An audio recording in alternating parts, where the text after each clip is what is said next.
Locked On Texans, your daily Houston Texans podcast. Part of the Locked On Podcast Network, your team every day.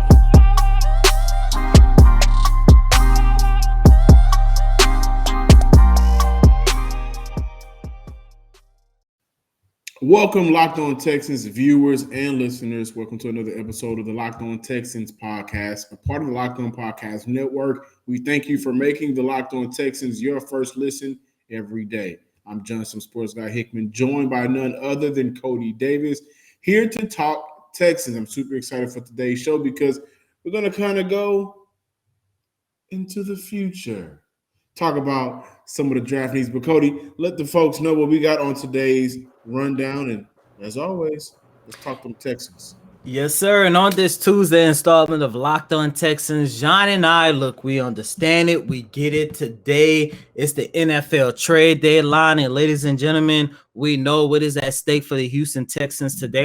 However, we're gonna change it up just a little bit because look, we already did our own Houston Texans trade deadline special on yesterday. So please be sure to go check that out today. But look, we don't want to talk anything about the trade deadline today, at least for the majority of the show. Today, we actually going to take a look at some early needs that the Houston Texans need to address for this upcoming NFL draft, because the draft class of 2022, regardless how you feel about these prospects, this is going to be a very important draft class for the Houston Texans in order to at least put together a successful rebuild for the future. So we're going to talk about the positions that the Texans need to focus on, a couple prospects, and then to close out this latest installment of Locked On Texans, look, the Houston Texans, they take on the Miami Dolphins, who are also riding a 7-game losing streak, sitting at 1-7 themselves. And whoever wins this game, there is a possibility that one of those teams can possibly hurt the other from being in consideration for taking that top overall selection in the 2022 NFL draft. So that's what John and I are going to talk about today. But ladies and gentlemen, the only trade talk that we're going to talk about today is whether or not the New Orleans Saints should trade for Houston Texans starting quarterback Tyrod Taylor, because for those of you guys who don't know, their starting quarterback, Jameis Winston, has been ruled out for the remainder of the season due to an ACL and MCL injury that he sustained. Yeah, I understand it, man. He was having a hell of a year for New Orleans as well. But settling down in that offense. Exactly. And I understand, everything that's going on in Dallas up I-45 with Dak Prescott, but I'm pretty sure Jameis Winston was really being in consideration for comeback player of the year, which I do believe that's going to Dak. But, he was starting to get some consideration for that.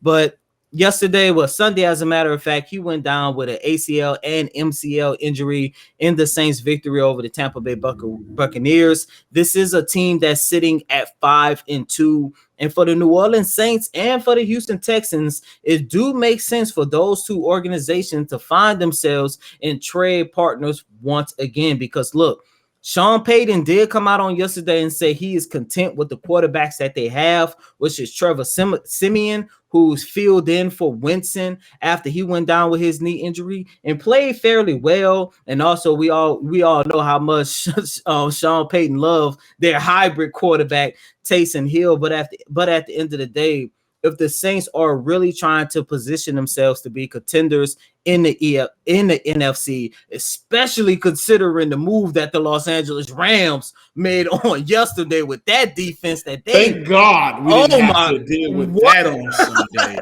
But I say all that just to say, if the Saints are really true about positioning themselves as true contenders in the NFC, it does make sense for them to look at the market and see what quarterback that they can add to their roster. And look, for the Houston Texans and for Tyrod Taylor, Taylor is a veteran quarterback who deserves an opportunity to be on a playoff contending team. And the Houston Texans, like we mentioned, they have embraced the rebuild. The Houston Texans, like we mentioned, they are now in the youth movement. And Davis Mills, he's going to be in a position where there is a possibility that he could start once again for this organization in the game against the Miami Dolphins. It just makes too much sense for the Texans and the Saints to pull the trigger for a trade once again. I don't think it happens. I'm sorry. I don't either. But like I mentioned, it makes sense. I would not be surprised if it does happen. Let me just say that. I'll say this. I think the reason why it wouldn't happen is because the Saints wouldn't know what Tyrod Taylor they're getting back after this hamstring injury. And we really don't know the full extent of how much it really affected him in his game. You know, he was supposed to come back a couple of weeks ago. And whether it was due to a quality control with David Culley coming out and telling the press, you guys and the media, or whatever he said about why he's not playing, the reality of the situation is a hamstring, a punctured lung, the issues in Cleveland.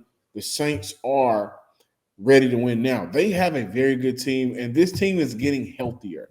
You know, by the week, guys are coming off IR. They're getting players back in positions that they need them to be back in. And Tyrod Taylor doesn't fit what they're going to want to do.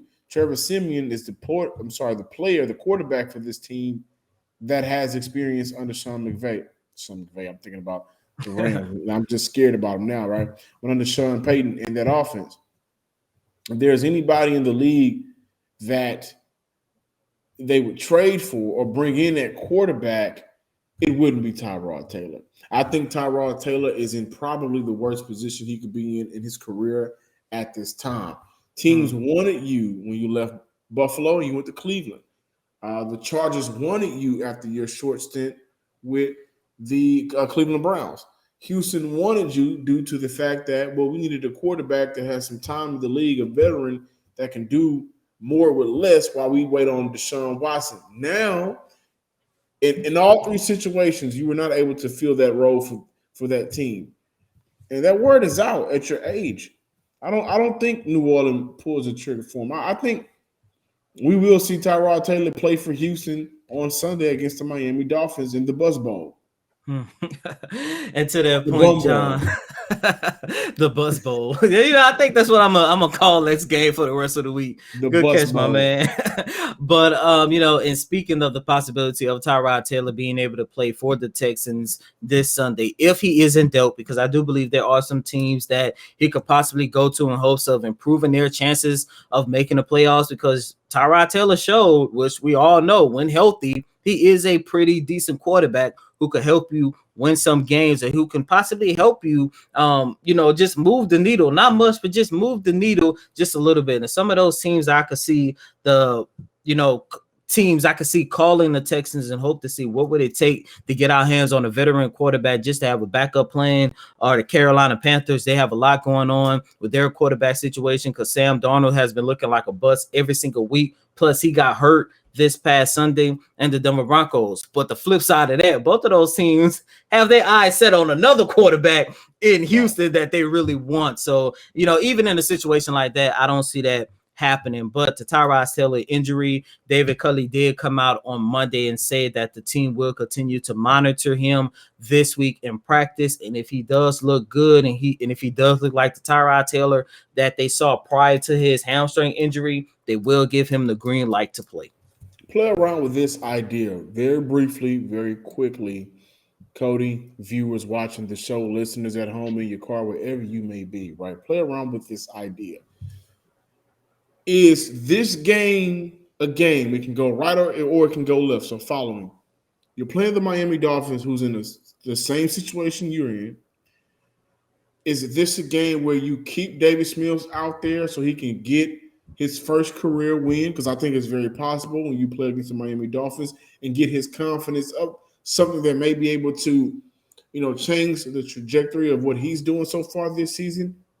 Or if he's healthy enough, do you put Tyrod Taylor out there so you can have that veteran presence out on that field, a quarterback that was meant to be the quarterback of this team this year, and kind of help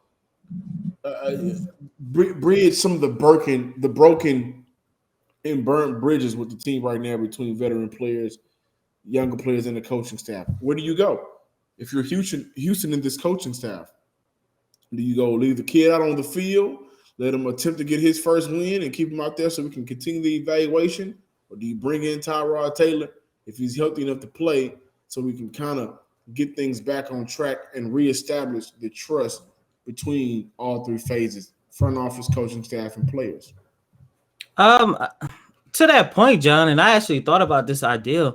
I think this will be a game I want to see Tyrod Taylor. Not only would it reestablish the trust with the fan base. And my God, the Texans got a lot of work to do with this fan base. But not only would it not only would it help the trust with the fan base and the players in the locker room, but also this is also something that the Texans should keep in mind. Maybe this is a game that you try to win, because if the Texans win this game, they improve to 2-7. Miami fall to 1-8. Now you're looking at a situation where the Dolphins could possibly have, a top 2 pick in next year's draft, and you could be okay sitting at 4 or 5, but you still got that guy that they wanted, Deshaun Watson.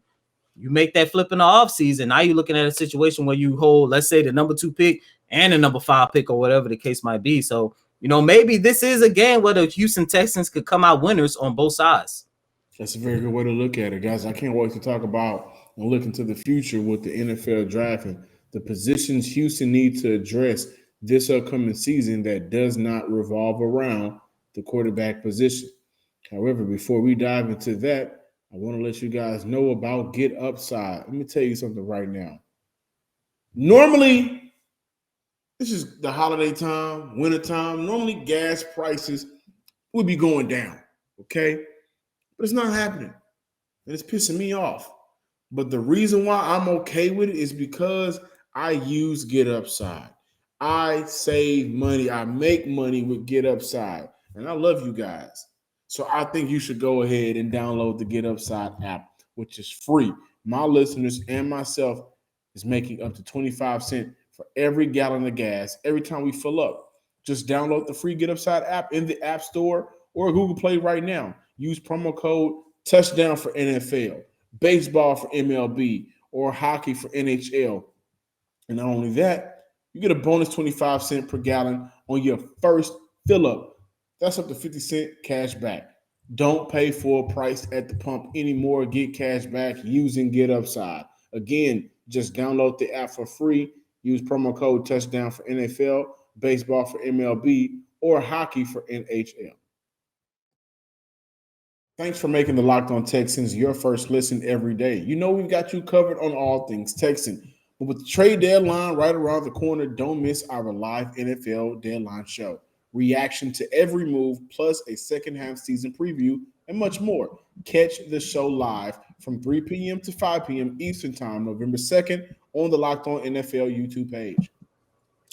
Yes, sir. And before we continue here with this Tuesday installment of Locked On Texans, ladies and gentlemen, once again, Johnny and I did our own Texans trade deadline special. We ran it on yesterday. Yes. We're going to run it again today. Please be sure to go check it out. And it's candidates who could be traded, not named Deshaun Watson. I promise you guys, it's not us talking about Deshaun Watson for 24 minutes. It's talking about other guys like Zach Cunningham, like Brandon Cooks, like Charles Omenihu. But ladies and gentlemen, as we continue here on this Tuesday installment of Locked On Texans, we actually don't want to look at the trade deadline, but at the end of the day, we still want to look at ways on how the Texans can improve their roster for the future, which means it's time for us to talk about the draft. In 8 games into the season, I think we are finally starting to get a sense of what positions the Texans should focus on in the draft. And John, if you ask me,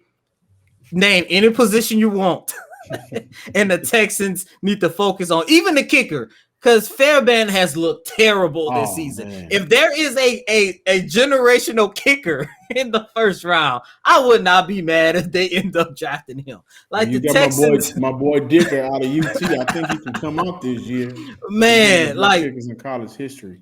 The Texans, I would say maybe outside of the wide receiver position, because, if Brandon Cooks continue to be a part of this organization, Nico Collins has shown some promise that he could be a cornerstone player at that position for years to come. Maybe outside of the wide receiver position, Don, but just across the board, the Texans need help everywhere. Yeah, absolutely. And I think through 8 weeks of Texan football, we've been able to watch Houston struggle in areas we may have been optimistic about before the season started, and we've seen the areas where we knew it was going to be a problem since before the offseason, And I wanted to address some of these needs, right? And I think the positions Houston needs improvement at the most outside of that quarterback position is an offensive line, of course, right? And mainly that guard position. But if you can go out there and get a tackle, which at number 2 or 3, however you're gonna be lined up in this draft, you make the best, you draft the best player available. That D line, the safety, and the cornerback, along with the running back position. Now we know that Houston will be picking between 1 to 4, and if the draft started today, Houston would be number 2. So they have an opportunity for the first time since Titus Howard to draft in the first round, first time since Clowney to draft in the top 5, and they may be able. They got Clowney with number 1. All right, so there may be a strong possibility of getting that number 1 draft pick. The Texans will also be picking fairly good due to their draft positioning throughout the entire draft. Now, I'm looking at this defense, number 1. I said D-line. And if they're going to continue to stick with this zone 2 defense with Lovie Smith, they're going to need a disruptor to come out. The biggest position, not that quarterback position, but it's coming from that D-line. And I'm looking at, of course, Kayvon Thibodeaux. Now, I don't think anybody's going to pass on him with the number 1 pick in the draft. I think he is the best defensive player in the country right now, who has 4 sacks and 2 forced fumbles on the year. He has been a matchup problem since he stepped foot on Oregon's campus. However, we know that Detroit is in the running with that, along with Miami and Jacksonville. So, what traditional DN could Houston look at? 6'5", 262-pound Jermaine Johnson from Florida State. Big games against ranked number 9th at the time, Notre Dame, Wake Forest, UNC, and Clemson. He has 7.5 sacks on the year to go along with 49 tackles. They move him around a lot on that Seminole D line, and he plays against the run very well. He also has some very good play recognition. That's one thing that jumped off the board to me when watching some film on him. Now, Laremy Tunsil will return for next season, right? He makes too much money for him to move on unless we see some blockbuster trade where Houston takes on some of that salary and move on from him to get better draft position or a bevy of players. But Titus Howard has been very disappointing. The right tackle has been a very disappointing position, and that guard position. But I'm looking at this team, and I'm looking at Evan Neal, the tackle out of Bama. The massive 6'6", 350-pound lineman is something that I think Houston needs to help establish that run identity that they've been striving to achieve since day 1 of Casarion Cully, the Union here in town. I went back to watch that Rose Bowl, and his quick feet allows him to get to the point of attack quicker than the player on the opposite side of the ball, Cody and viewers, and his strengths just get them out the way. Man, that dude is massive and strong. He has dominated the line of scrimmage for Bama, and more importantly, he's a dog. And how long have you guys heard me say this? Houston needs a dog on that O-line. They need a villain. They need somebody that's nasty. Laremy Tunsil at their left tackle position, he's sweet, man. He cool breeze. On the opposite side, Evan Neal could be that dog. And I'm going to kind of just give you one more player. Then I'm going to give you the floor, Cody, because I want to kind of stretch this out throughout the season, of course. But the safety position for Houston has been a problem. Houston hasn't been able to pair Justin Reed with a full-time partner at safety since the days of playing with Tyshawn Gibson. That has been an issue, right? And this year, Lonnie Johnson, who has 3 interceptions on the year, has been consistently inconsistent in coverage. As of the game before Sunday, he's allowed 327 passing yards, excluding Sunday's game, 2 touchdowns, a passer rating of 101, and a completion percentage of just under 70. The safety position is definitely in need of an upgrade. Kyle Hamilton is the player that I think can fill that void. He is a playmaker. He has a nose for the ball. And on top of that, he will be playing with another smart safety, which is something Houston needs. That communication between those 2 safeties this year and last year has been abysmal. Houston can use a player as smart as Kyle Hamilton. He can make those plays, and I think he would be detrimental in boosting what this defense can do moving forward. John, my next question to you will be, where do you think the quarterback position should fall on this list? Because right now, you say if the Texans pick, they'd be at number 3. Would you be upset if they went out and drafted Malik Willis out of Liberty, who in my Absolutely. opinion, has been not the best college quarterback, but the best available prospect coming out in next year's draft? I know it's still early, and I know the guy's still developing, but I'm not too sure if the ceiling for Davis Mills can get higher than what it already is. Like, I'm pretty sure there's probably another level that he can go. But when I take a look at Malik Willis, once again, I understand it. Like, if he's there, and I'm just talking about where the draft stands as of right now. And of course, when they move on from Watson, there's going to be the possibility of them having an additional pick in the first round, and maybe then you go quarterback. But when I take a look at Malik Willis, especially his size, especially knowing that he is your prototypical idea of what you want out of your quarterback heading into the 2022 season, I think the Texans should pull that trigger only if, of course, Thibodeau isn't there. Yeah, absolutely. I would be disappointed if they drafted Malik Willis. I don't think Malik Willis is the best quarterback coming out in this draft, and I would. That's why I say, in my opinion, not in the overall college football, because Bryce Young and Caleb in Oklahoma. Well, God, and I think players coming out at that quarterback position. I think for me, Cody, it'll be Matt Corral. Really? Ole Miss. Yeah, man. Really? I think at 15 touchdowns, 2 interceptions, a QBR of 84. He's 15 in college football right now, passing. I think he is the best quarterback that's coming out next year. So to that point, but I don't think they should draft a quarterback in the first round. That's what I was about to ask. To that point, would you think would you be okay if the Texans draft the quarterback in the first round if it was your boy from Old? Okay. No. And I'll tell you why. When I look at first round quarterbacks, I think of a franchise changer. Outside of that year, it was Geno Smith and EJ Manuel. Those were the first two. Well, we might have another year like this if we being honest. Right. But I look at when you draft a quarterback, especially where Houston is projected to draft, right? You gotta make sure that this guy has the tools to be the next or the first, depending on what type of franchise you have, right? I don't see any quarterback coming out this year that's able to kind of be that.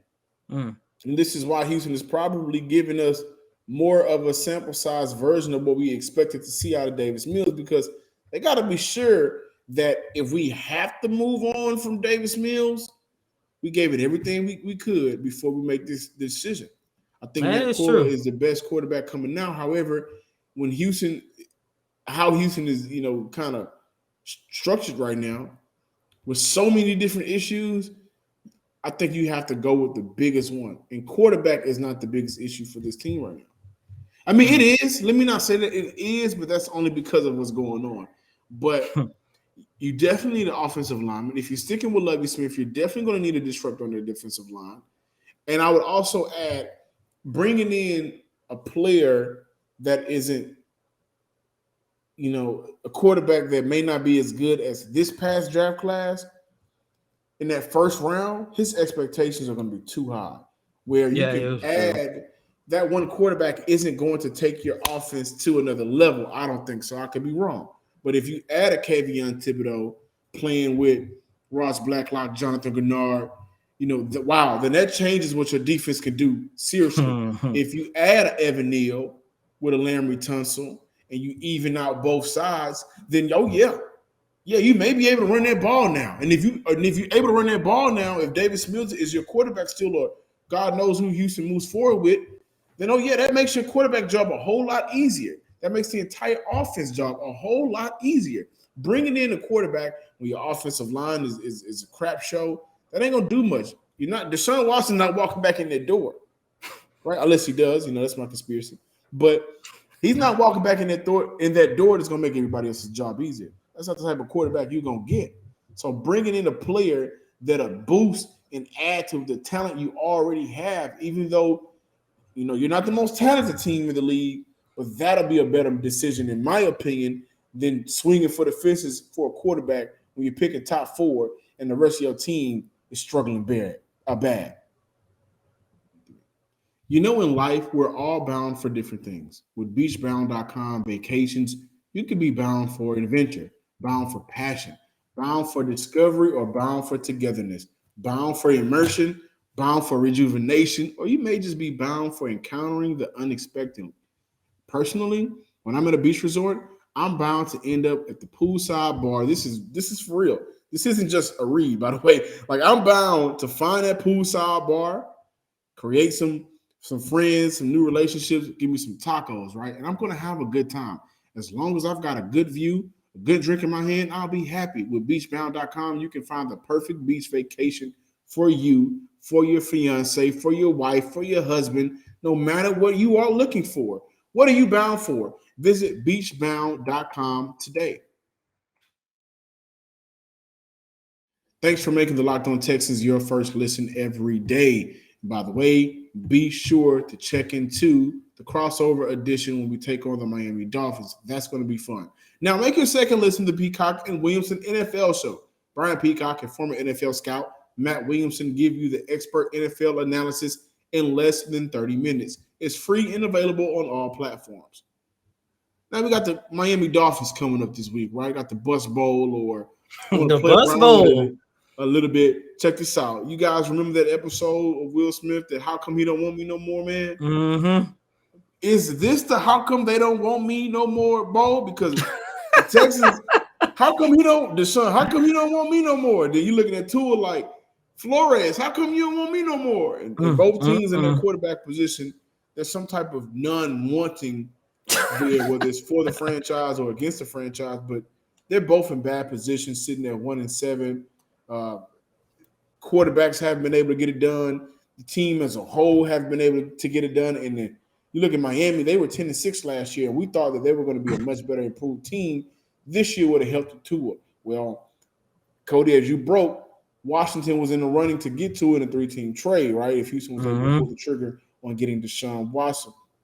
I'm not really necessarily going to go into what are you looking for or any storylines, because we'll save that for later in the week. But one thing, Cody, that you mentioned earlier was both teams have a reason to beat the other team, right? Like Houston, you want to beat them, and to the point you made, you'd want to beat Miami because there's still a strong possibility that that's going to be your pick that you're going to get back for the Deshaun Watson trade, right?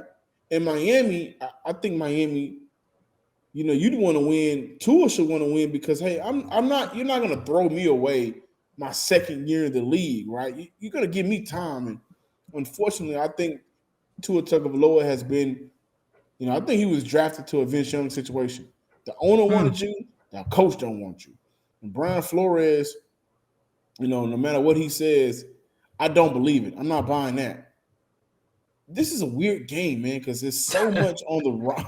Like, for real, there's so much on the line for both teams when it comes to draft positioning for the 22 draft. And it is. And that is why I say, look, if I'm the Texans, that's why I'm going to try to go in there and win. Because like I just mentioned, and John, you just referred to it, that is a strong possibility that can be your draft pick for this upcoming draft. Then on the Miami Dolphins side of things, I think this will be sort of like how can I put this? It'll be sort of like an audition for Deshaun Watson. This is why you should join us. Because look, if the Texans don't move on from Deshaun Watson by 3:00 today, then of course that's going to open the door for him to get traded in the offseason. And if Deshaun Watson is sitting at home, probably like he do every single week, laughing at the Texans and their misery, let's say if the Texans do end up beating the Dolphins, then you're going to put the idea in the head, do I really want to go to Miami? I mean, they let Davis Mills beat them. And why isn't that in Deshaun's head already? Like, exactly. The conversation around why does he want to go to Miami? The only thing I can think of is Miami for Deshaun would be a different level of marketing. And I understand your point, John, talking about it from a marketing standpoint, but outside of Dan Marino, LeBron James, and Dwayne Wade, I don't think it's gonna work. And I'm not, I'm not making fun of the situation, but I'm just saying from a marketing standpoint, if he goes to Miami, there are going to be people that does not want to work with him because of the situation that he got going on off the field. Plus, on the flip side, I don't think Deshaun Watson understands if he forces his way to the Miami Dolphins, who has a terrible offensive line. Of course, the Texans and Nick Caserio gonna rob them of all their draft capital. You have players that you can use, but they're always hurt. And one of them, that story way too often in Will Fuller. It's almost like he's going to put himself in the same situation that he's trying to leave with the Texans. And I understand, he want to leave from the management standpoint and all this other stuff. But at the same time, Miami management, they just seem just as crazy and just disorganized as the Texans to a certain extent. So if I'm Miami, I'm trying to win this game to put on an audition and say, we still want to look attractive. Because if the Texans beat Miami, don't be surprised if you start hearing rumblings that Deshaun Watson want to waive his no trade clause to go to Philadelphia now, or Carolina, or whatever the case might be. Like you say, John, this is a weird game all around, and it's like whoever wins is going to lose, and whoever loses is going to win. I guess I don't know. Absolutely. Thank you guys for checking out this episode of the Locked On Texans podcast. Now featured on YouTube. I am John, Some Sports Guy Hickman. Follow me on Twitter at Some Sports Guy. Follow the Locked On Texans Twitter page at Locked On Texans, and like us on Facebook. I have my camera there. There we go. Make sure I'm a little bit more clear so you can see my pretty face. And I am one half of the co-host, Cody Davis. Let the folks know where they can find you, all your work on social media. As always, you can follow me on Twitter at Cody Davis _24. Once again, that's Cody COTY DAVIS _24. Ladies and gentlemen, please be sure to remember to check out our Houston Texans trade deadline special here on Locked On Texans. We talk about a lot of other players other than Deshaun Watson who could possibly be on the move by 3:00 today. It's going to be very interesting. And John, I'm hoping that the Texans make some kind of moves with an S. Until next time, ladies and gentlemen, peace.